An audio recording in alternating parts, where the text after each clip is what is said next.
I want to use this video to talk about the major project for the communicating with customers in the age of social media class.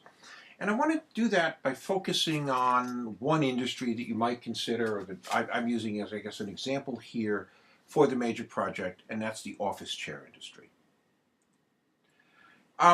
Here we have on the screen a picture of an office chair, a typical office chair, kind of a high-end office chair. It's a beautiful picture. Comes right off the company website. We see an office chair. We also see a beautiful view out in the river to the out in the background to the river in the background. Beautiful bay, beautiful picture windows. Fishing pole sitting up against the desk. This is the office that you all probably wish you had.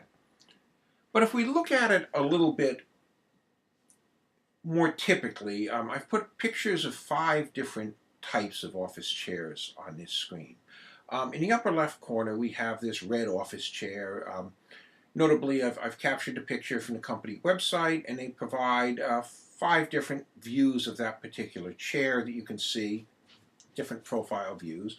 The picture in the center is of a typical office chair. It looks rather cushy. It's the type of chair that you would probably look at if you were in the market for office chairs. You walked into your office supply store, Staples, Office Max, or something like that. You'd say, gee, that looks like a nice chair. Maybe I'll take a look at that one. The picture on the far right is of a modern office chair of some type. It looks sort of like someone sitting on a ball or a hassock type cushion. Has a different type of back on the chair designed to provide lumbar support in the low levels, no support back at the upper levels. But it's a more modern chair. The examples on the bottom are of sort of traditional or perhaps antique type office chairs. Captured these from the web, but these are the type of office chairs you might have had in the past, or you'd find in an old office or something like that. The point of the slide is to denote that there are many, many different types of office chairs, many, many different types of office chair manufacturers, and the products can have many, many different types of characteristics. Specifically, if you look at some of the modern chairs on the top, you'll see how advanced some of the settings might be compared to perhaps some of the chairs on the bottom, multiple adjustability and things in the upper slides. Now, one thing that I'm talking about in the major project assignment is to make sure you choose an industry in which there are many companies. Shown on the screen here is our manufacturer's slide. Comes from a Office Chair USA website, and they're showing approximately 25 different manufacturers that they're working with in this industry. I've showed you a couple slides from Herman Miller in the earlier pages and a couple other companies. This is an additional 25 companies. So what this says immediately is this is a very fragmented industry. There are lots and lots of companies that supply product in this industry, which is good in terms of this project because it provides the opportunity to study the interactions, websites, blogs, reviews, YouTube videos, etc. of multiple companies. You're not hemmed into just an industry with a few companies. This slide I sort of refer to as the office chair junkyard slide. You can see why. But what we're really trying to get out of this slide is if you take a look at some of the different chairs here, you'll see that they come with many, many different characteristics. Some have armrests, some don't have armrests. Some are movable on wheels, some are not movable and have wheels. Some are blue, some are red, some are pink, some are white, some are black. They come in multiple colors. The one on the bottom is the old kind of green leather chair from the, looks like the accountant's office from about 1930.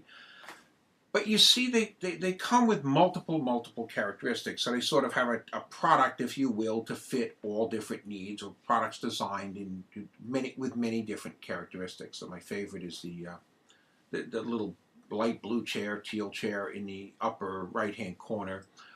Doesn't look particularly comfortable, but somebody's put a pad on it to make it look like a functional office chair.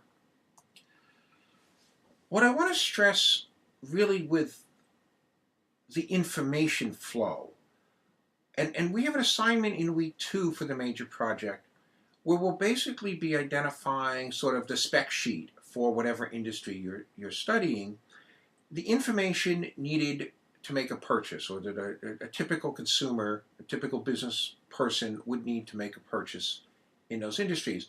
So what we're doing is kind of collectively trying to decide what might be of value to know about a particular product if I went to make a purchase. In the example here, I've listed some characteristics you might want to know if you were making a purchase in the office chair industry. For instance, you might want to know the price.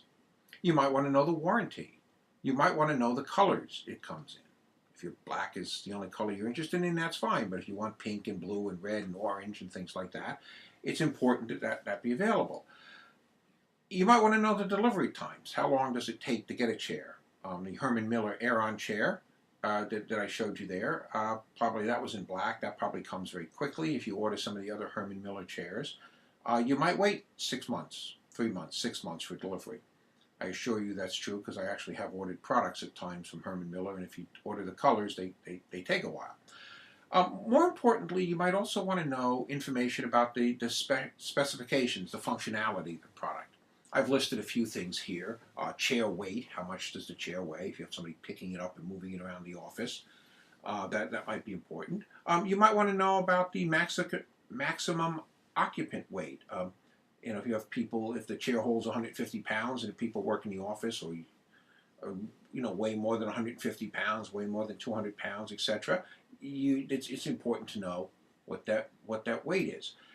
You might want to know about the adjustability of the chair. You might want to know about the dimensions of the chair. We'll flip over to that on the next slide. This slide talks about some of the features and dimensions in the chair. These particular slides were pulled from the Steelcase website. The slide on the right has some dimensions on the chair. It tells you how wide the chair is. It tells you how wide the chair seat is. It tells you how wide the overall chair is. It tells you about the seat height on the chair, which is very important. Those of you who know me know I'm tall. I always look at seat height on a chair. How high will that seat adjust? Not a particular piece of information is generally shared on chairs. Steelcase seems to be sharing it here. You want to know about the arm height. You want to know about the back height. Things like that. That's shared, at least some of that information shared on their product dimension sheet here. On the left side of the screen, we have other information about the chair. This particular chair, you'll note, has things like lumbar support. It has an adjustable back. It has adjustable arms. It has a multiple way of adjusting the seat angle. Very important, again, in chairs. I think the seat isn't just angled one way for one particular person. Now, if you look at this, if you've ever gotten a new office chair, your company shows up one day and remodeled the office, gives you a new office chair, you've gone out to get a new office chair for your home office, so you can do all your homework in the CIM program. You'll note that many of these features are things you see in a chair. They may not be, however. You may not have had an adjustable seat. You may not have had a adjustable lumbar support. It may not have flexed multiple ways. The seat height may not have been right. It may not have rolled properly. You may have all these other characteristics. So what we're doing here is sort of analyzing what's important to people in the product and whether the manufacturer has communicated the information effectively for that product, particularly in this case on their website. In this case, actually Steelcase, taking it from the Steelcase website, yeah, they've done a pretty good job of communicating a lot of the information. You won't find price on their website, for example, but they've communicated a lot of the information. A lot of others do not. A challenge a few years ago, I was actually looking for a very inexpensive office chair, and I was looking for information on specifications and height and weight and things like that. And I couldn't find most of it. Physically looking through an office supply store, one of the major chains, and then later on Amazon, had a very difficult time finding anyone who had spec'd their product properly. I wound up ultimately clicking on Amazon the most popular chair products, and lo and behold, the 2 or 3 most popular best-selling chairs on Amazon provided absolutely wonderful specifications of their product. They told you pretty much everything you want to know. Whereas when you got down to 6, 8, 10 on that list, they didn't tell you anything about their product. I've always thought there was some correlation between what they told you and the people who would therefore make the purchase. So what we're trying to get to this project is understanding what companies are doing in terms of providing information on their products on their websites. Websites, blogs, YouTube videos, etc. Now if we move a little bit further towards product information, this is a screen print from the Herman Miller page, and it's this Herman Miller store page. What I want to stress on this page is not the fact that I can have a big Shop Now button on the page, but I want to stress a couple things. One, that this particular chair that they're showing has a rating on there. It has 151 reviews, and it's developed a 4.7 out of 5-star rating, at least on the Herman Miller website. So we see that they've created an interaction with their customer, where they've allowed the customer to review products on their website. Don't know if they take down bad reviews or things like that, but we do know that they're allowing customers to post reviews on their website, and quite a few have. The other thing I wanted to stress for this product information page is that there's the ability to ask a question of Herman Miller. They give you someone's name here. They say he's going to answer the question. But it has on the bottom, if you scroll down further on the page, customer questions and answers by Aaron Chair. It has a little red button there that says ask a new question. And if you look closely, you'll see that 171 questions have been asked and 87 answers have been provided, which seems to imply that Herman Miller is doing a reasonably good job of answering customer questions about their product. If you scroll down further, you might see what the typical question is, and perhaps that's information that should be included in the product brochure, or perhaps should be included more clearly on the product website. Finally, we took a look at the social media pages, a couple of social media pages for Herman Miller, just as an example. On the left is the Facebook page for Herman Miller. I just typed in Herman Miller, and I got their Facebook page. I got some pretty pictures of their some of their products. There's a significant number of likes on this page. I believe it's close to 47,000 people have liked the Herman Miller product, which is really interesting because it means 47,000 customers have clicked like for your page. But it also means that every time Herman Miller has a product update or something like that to send out, they have all these people that have liked their page to send it out to. So they seem to be engaging, at least on Facebook, with their customers, whether it's a one-way engagement where they're sending information or it's a two-way engagement where they interact with the customers. You really can't see from what I've put up here. On the left side of this page is, I searched Herman Miller as a hashtag in Twitter. Actually, I searched at Herman Miller, which would give me their all the communications directed specifically to Herman Miller as a hashtag, as a search word in Twitter. And I got several things back. I got some pictures of some of their office space. I got pictures of a couple of people. I assume that would be staff people. Well, not sure. I also have a series of tweets coming back from people where they've mentioned Herman Miller. Some of the tweets are about new products that they're releasing.